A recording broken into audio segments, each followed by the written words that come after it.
Alright, good morning mga ka-sideline. So ito na ang aking nagiging resulta ngayong araw mula kahapon.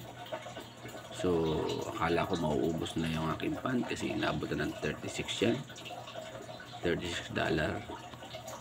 So naka-recover naman kahapon. Ayan natin dahil kay silver. Naka-recover tayo dahil kay silver. Ayan o. Mapapansin nyo, ayan o. Profit na ako kay silver. So, bukod dyan, marami na akong na-close kagabi na position. And then, continuous pa rin yung kanyang pag-angat. Ayan o. Continuous pa rin yung pag-angat. Dito tayo nakabili sa may part na 23.500. Ayan, 23.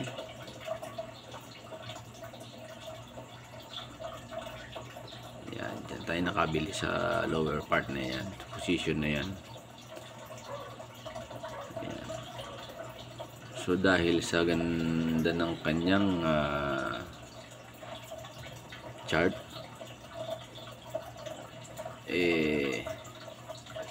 maganda naman hulaan yung kanyang pag-angat o galaw dahil ginagamit natin tong 4 hours time frame. Ayan o, 4 hours. Okay,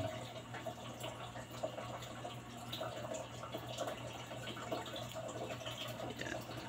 So possible naman na bumaba yan dahil meron ako titignan dito.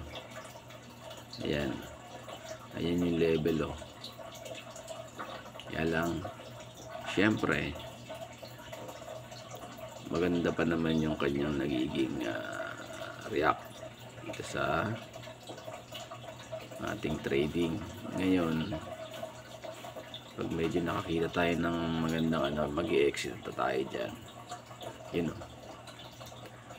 kita niya itong 24 sa part na ito.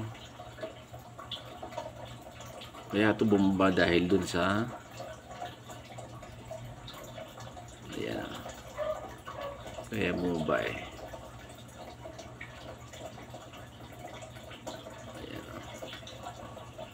ito sa part na ito. Ito yung nakita ko ayan o, dito sa may part na yan. Kaya bumaba yan. Ngayon napigilan ng mga tuli kasi yung mga trader dyan din tumitingin, kakaroon naghahanap sila ng support and resistance. So syempre nag-iingat din yung mga trader dyan iba. So yung mga sanay na sa mga pagbabasa ng chart, may exit sila sa part na yon. Kung ngayon may mga news na aangat to si silver and saka si gold. So ngayon pag nakita nilang na break na yung level, yung kanyang yung support, ayan o,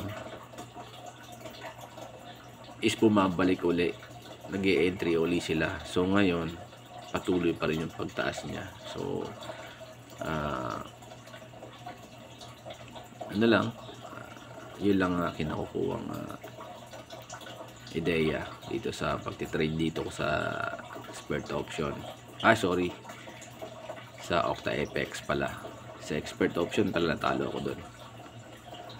Pero dito sa OctaFX ang nagustuhan ko lang is mabilis mag-cash in, mabilis mag-cash out. So yun, napakasimple.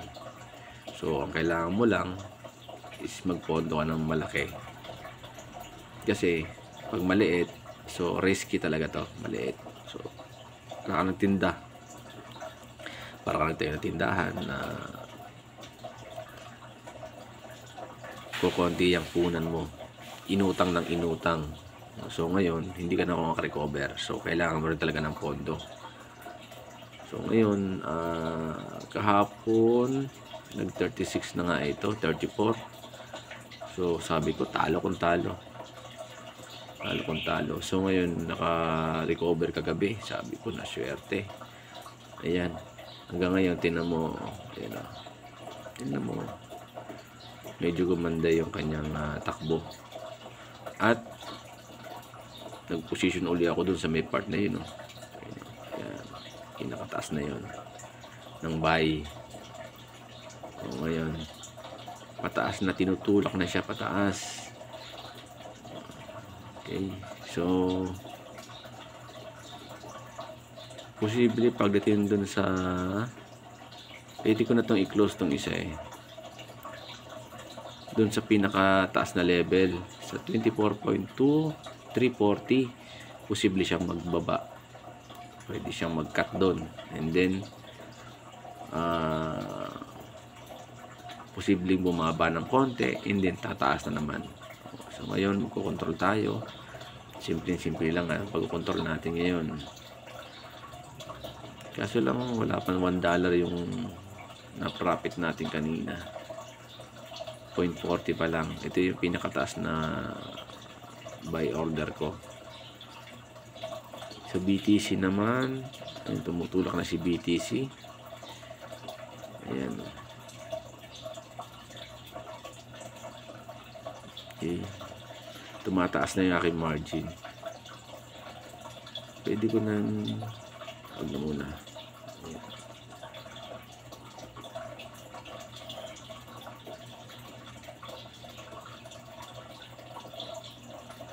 So huwag na muna bumaba uli kaya ang stock market ay ups and down. So dapat talaga meron kang pondo malaki-laki, kasi para itong business, pag inutang ng inutang hindi ka makakagalaw. So stop ang iyong business. So ito, imagine lang natin, ayan o, ayan. Dahil pag ito bumaba, so tatalo rin tayo, pero makokontrol mo yan. Nakikita mo yung takbo ng chart, pwede mo nang i-close, sarado mo, pahinga ka muna. Ayan, bumaba, sabi ko na nga ba, bumaba. So nagkaroon ng red candle sa part na yan, red candle. Okay, yun pero wala pa nga dun sa level na sinasabi ko, bumaba na agad.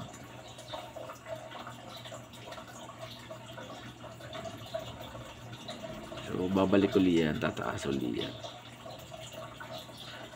Normal lang yung pagbaba na yan, kasi yung pagbaba na yan yung ginagamit nila para tumaas. Ayan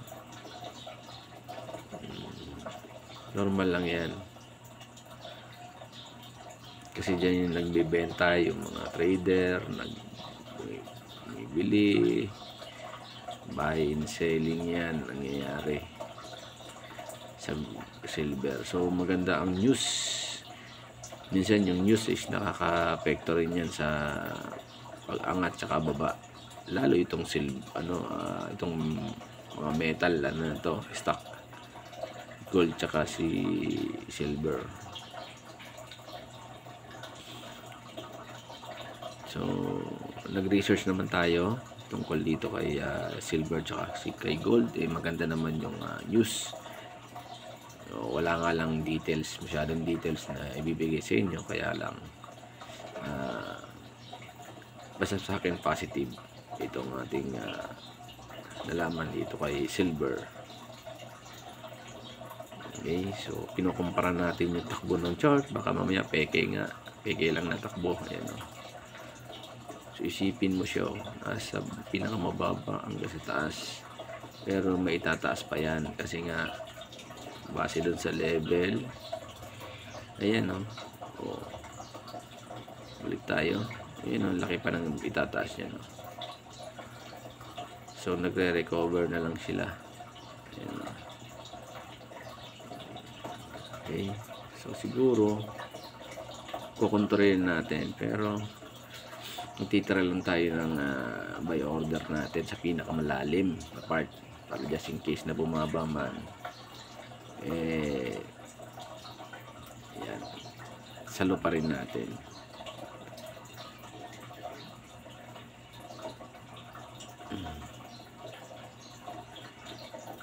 Tataas yan. Yung iba kong binili ito, ayan,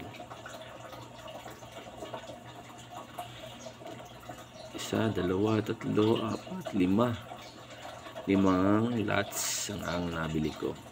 So yun, 6. So yung isa pinakadulo 6, ang 6 yun.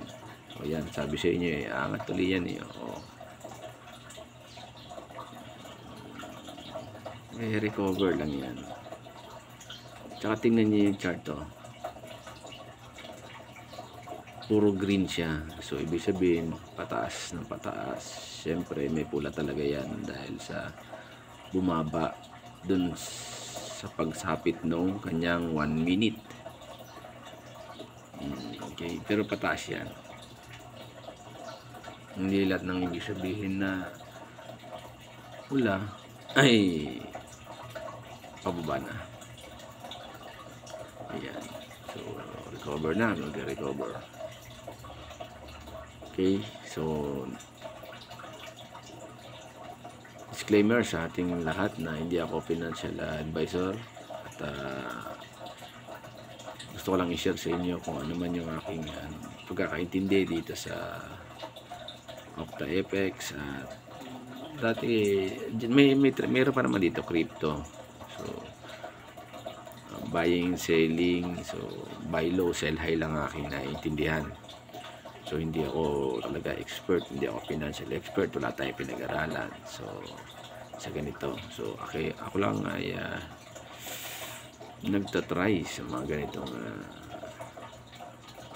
ika nga, business ba o gamble ba o trading is parang kalakalan to so